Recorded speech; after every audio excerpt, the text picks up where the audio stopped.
तो झारखंड से आपको इस वक्त की बड़ी खबर बता रहे हैं। सीएम के करीबियों के ठिकानों पर रेड चल रही है। इस वक्त की बड़ी खबर झारखंड से आपको बता रहे हैं। एक साथ कई जगहों पर ईडी की टीम पहुंची हुई है, कार्रवाई की जा रही है। सहयोगी गौरव हमारे साथ जानकारी के साथ जुड़े हुए हैं। गौरव, रांची में किन किन ठिकानों पर छापेमारी और क्या नाम निकलकर सामने आ रहा है?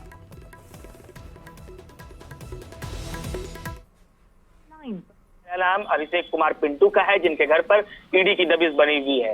पिंटू के रातू रोड स्थित उनके आवास पर ईडी की दबिश है और वहां जो है ईडी की टीम 2 गाड़ियों से आज सुबह आई है और अंदर पूछताछ की प्रक्रिया चल रही है। लेकिन ये तमाम चीजें उस वक्त घटित होती है जब कल मुख्यमंत्री हेमंत सोरेन ने बंद लिफाफे में अपना जवाब ईडी को सौंपा था।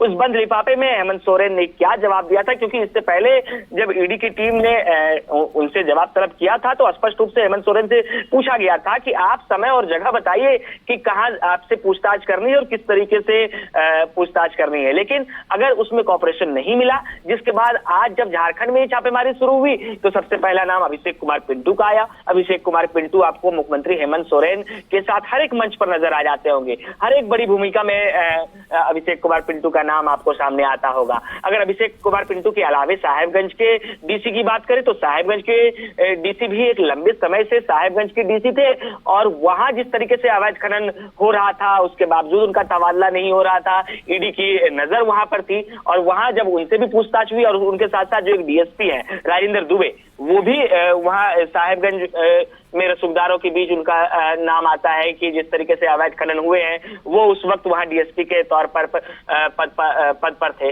इसके अलावा जिस तरीके से पिंटू के घर पर बात करें या एक विनोद सिंह के घर पर बात करें, विनोद सिंह के घर पर छापेमारी के साथ साथ उनके कई ठिकाने पर भी छापेमारी की बात कही जा रही है। अब देखना होगा कि ईडी की टीम इन तमाम छापेमारी में से क्या कुछ निकालकर सामने आती है, क्योंकि राजनीतिक हलचल झारखंड में पिछले 2 से 3 दिनों से ही तेज है। 2 से 3 दिनों से ही गांडे का एक सीट जैसे ही इस साल में हमने प्रवेश किया, यानी 1 जनवरी का दिन था, गांडे विधानसभा के विधायक सरफराज अहमद ने इस्तीफा दे दिया। उन्होंने कहा कि हम अपने सीट को खाली करते हैं। उनके सीट को खाली करने के बाद भाजपा लगातार ये कहने लगी उस सीट से हेमंत सोरेन को चुनाव लड़ाया जा सकता है। इस वजह से जेएमएम ने उस सीट को खाली कराया, क्योंकि हेमंत सोरेन पर ईडी का रडार हेमंत सोरेन के ऊपर है, गिरफ्तारी की तलवार लटकी हुई है। लेकिन इन तमाम चीजों के बीच जब आज अभिषेक कुमार पिंटू के घर छापेमारी हुई है तो निश्चित रूप से ईडी की बड़ी कार्रवाई हुई है और अब देखना होगा कि ईडी का अगला कदम क्या होता है।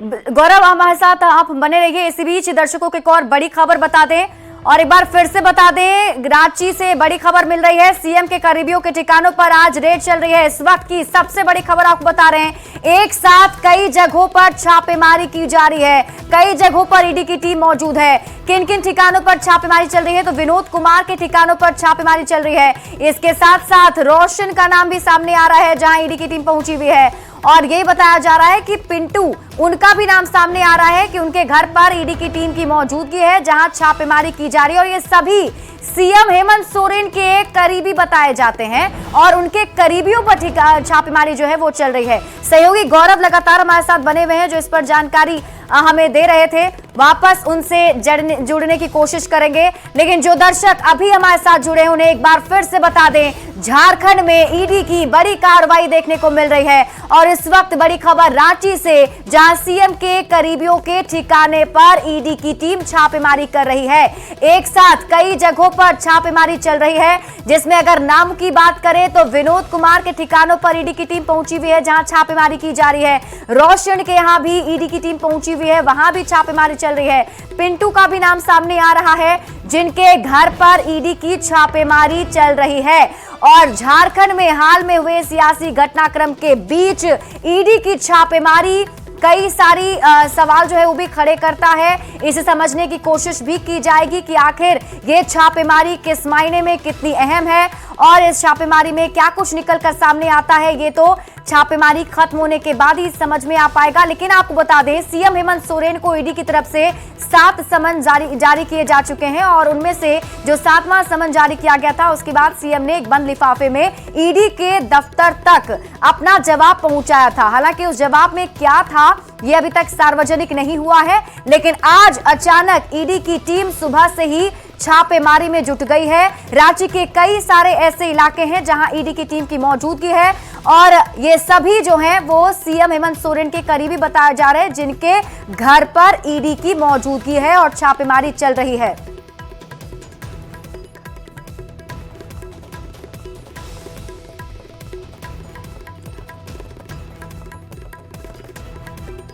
और गौरव हमारे साथ रांची से जुड़े हुए हैं, एक बार फिर से उनका रुख कर लेते हैं।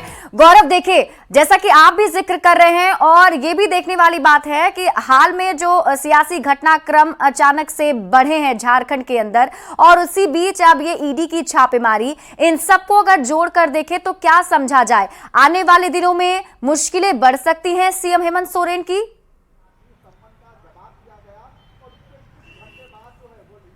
बिल्कुल, जिस तरीके से आज अहले सुबह से ये छापेमारी राजधानी रांची में चली है, सबसे पहले हम तस्वीरों में आपको दिखाते हैं, फिर पूरी कहानी भी बयां करेंगे।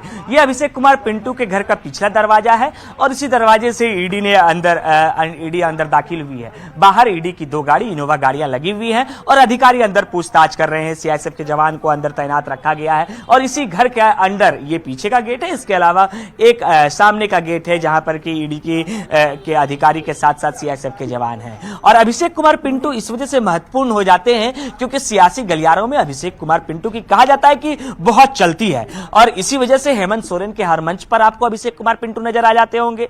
और इस घटनाक्रम को अगर हम जोड़ने का प्रयास करें तो आप देखिए कि हेमंत सोरेन को 7वां समन ईडी ने जारी किया था और 7वें समन के साथ ही हेमंत सोरेन को ईडी ने यह भी कहा था कि आप हमें कोऑपरेट कीजिए, आप हमारे सवालों का जवाब दीजिए, जगह आप तय कीजिए कि हमें कहां पूछताछ करनी है और कैसे करनी है, तो हम पूछताछ करेंगे, नहीं तो फिर हम आपके ऊपर कानूनी कार्रवाई करेंगे। लेकिन हेमंत सोरेन ने 7वें समन के जवाब में भी सिर्फ एक चिट्ठी भेजा और सूत्र बताते हैं कि उस चिट्ठी में भी हेमंत सोरेन ने यह जिक्र किया था कि हमसे जो भी आपको सवाल जवाब करना है आप चिट्ठी के माध्यम से कर लीजिए और चिट्ठी से ही हमें भेज दीजिए, हम आपके पास पहले भी जा चुके हैं। जब इस तरीके के जवाब ईडी को मिले हैं तो कल ही कयास लगाए जा रहे थे और कुछ सूत्र ये बता रहे थे कि ईडी की टीम छापेमारी कर सकती है। आज सुबह सुबह ये तमाम चीजें निकलकर सामने आई कि ईडी की टीम कई ठिकाने पर छापेमारी कर रही है। हमने अभिषेक कुमार पिंटू का जिक्र आपके साथ जरूर किया, लेकिन इसके अलावे जो और आईएएस अधिकारी के नाम है, क्योंकि झारखंड में आईएएस अधिकारी पहले भी ईडी के छापेमारी के में आ चुके हैं और छापेमारी के बाद गिरफ्तारी भी हो चुकी है। इसके बाद अब एक नाम जो है वो भी नाम निकलकर सामने आ रहा है जो साहेबगंज के डीसी का है। साहेबगंज के डीसी लंबे समय से साहेबगंज में पदभार पर हैं, पद ग्रहण किए हुए हैं, लेकिन साहेबगंज में जिस तरीके से कि अवैध खनन का पूरा कारोबार जुड़ा है और जिस तरीके से अवैध खनन की चर्चा साहेबगंज में हुई है, कई आरोपी सलाखों के पीछे भी हैं। उस दौरान जब वहां पर ईडी डीसी जो है वो लंबे समय से कार्यरत है तो निश्चित रूप से उन पर भी सवाल उठना था। इसके अलावा एक जो डीएसपी थे उनके ऊपर भी ये सवाल उठा है और उनके ऊपर भी ईडी की ये दबिश है। इसके साथ साथ विनोद सिंह के कई ठिकाने पर ईडी की दबिश है। तो निश्चित रूप से ये तमाम चीजें जो है वो सियासी गलियारों से भी इस वजह से जोड़ी जा रही है क्योंकि कल ही जेएमएम की ओर से एक सूचना जारी की गई थी कि आज सभी सत्ताधारी विधायक एक साथ बैठक करेंगे। इससे पहले गांडे के विधानसभा सीट को खाली कराया गया था। सरफराज अहमद ने, बीजेपी के लोग कहते हैं कि उस सीट को खाली कराया गया, सरफराज अहमद ने इस्तीफा इस वजह से दिया क्योंकि जेएमएम चाहती है कि उस सीट से हेमंत सोरेन की पत्नी कल्पना सोरेन को चुनाव लड़ा दिया जाए। लेकिन इन तमाम चीजों पर कल रात हेमंत सोरेन ने जो एजेंसी है उसे बयान देते हुए यह साफ तौर से कहा था कि नहीं, वहां से हमारी पत्नी चुनाव नहीं लड़ रही और निकटतम भविष्य में कल्पना सोरेन की कोई भी संभावनाएं नहीं बढ़ रही है। लेकिन जिस तरीके से कि सियासी हलचल राजधानी रांची में बढ़ी है, आज इसके अलावे ईडी की दबिश के अलावे राजधानी रांची में 2 और जो है वो बड़ी बैठकें हैं। इस वजह से एक बैठक कांग्रेस के विधायक दल की है और दूसरी बैठक सत्ताधारी के विधायक दल की है। दोनों ही बैठक आज चलनी है। इस बीच जब ईडी की दबिश है तो निश्चित रूप से कांग्रेस और जेएमएम की जब आपसी गठबंधन के बीच बातचीत होगी तो इसकी भी चर्चा की जाएगी कि ईडी की अगले कदम क्या हो सकते हैं और अगले कदम को मद्देनजर रखते हुए झारखंड में सियासी हलचल और सियासी कदम क्या हो सकता है, इस पर भी निश्चित रूप से आज नजर रखा जाएगा। गौरव, ये भी बताइए कि ये जो छापेमारी है अब तक कितना वक्त बीत गया और क्या अंदर खाने से कुछ खबर मिल पा रही है? जहां आप मौजूद हैं उस घर में कौन कौन लोग अभी मौजूद हैं? कितनी की संख्या में ईडी के अधिकारी वहां हैं?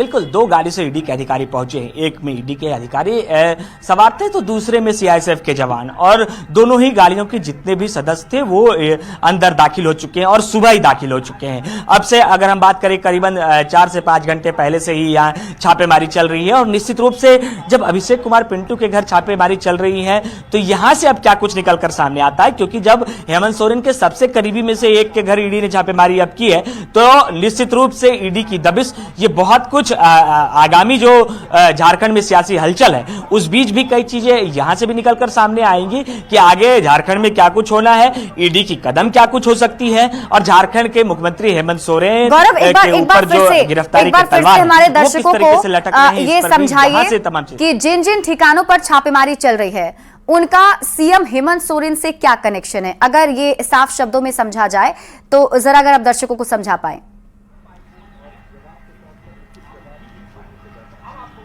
बिल्कुल स्पष्ट रूप से अगर आप देखेंगे तो साहेबगंज के जो डीसी हैं रामनिवास यादव, वो एक लंबे समय से साहेबगंज में कार्यरत हैं, और साहेबगंज में अवैध खनन के जितने भी मामले सामने आए हैं उनमें से उस दौरान साहेबगंज के डीसी वही रहे हैं जिनको अभी ईडी ने समन जारी किया है। इसके अलावा राजेंद्र दुबे जो डीएसपी हैं, इनसे पहले भी ईडी ने एक बार शायद पूछताछ किया था, उस दौरान भी और ये भी उसी क्षेत्र से आते हैं जहां अवैध खनन का सिलसिला रहा है। ये 2 नाम, इसके अलावा तीसरा नाम जो है अभिषेक कुमार पिंटू का, ये सर्वविदित है कि अभिषेक कुमार पिंटू हेमंत सोरेन के सबसे करीबी रहे हैं, और अभिषेक कुमार पिंटू की राजनीतिक गलियारों में खूब चलती भी है। ये इस वजह से हम कह रहे हैं क्योंकि पिछले दिनों चतरा में एक सभा का आयोजन किया गया था, और उस सभा के दौरान ये देखा गया था कि चतरा के जो विधायक थे और वर्तमान में जो झारखंड सरकार के मंत्री हैं, उन्होंने 2 मुकुट पहनाया था। एक मुकुट झारखंड के मुख्यमंत्री हेमंत सोरेन को पहनाया गया था और दूसरा मुकुट अभिषेक कुमार पिंटू को पहनाया गया था। तो ये साफ तौर से दिखाता है कि अभिषेक कुमार पिंटू कितने महत्वपूर्ण सदस्य इस सरकार में थे। बिल्कुल गौरव, आप इस पूरी खबर पर नजर बनाए रखें।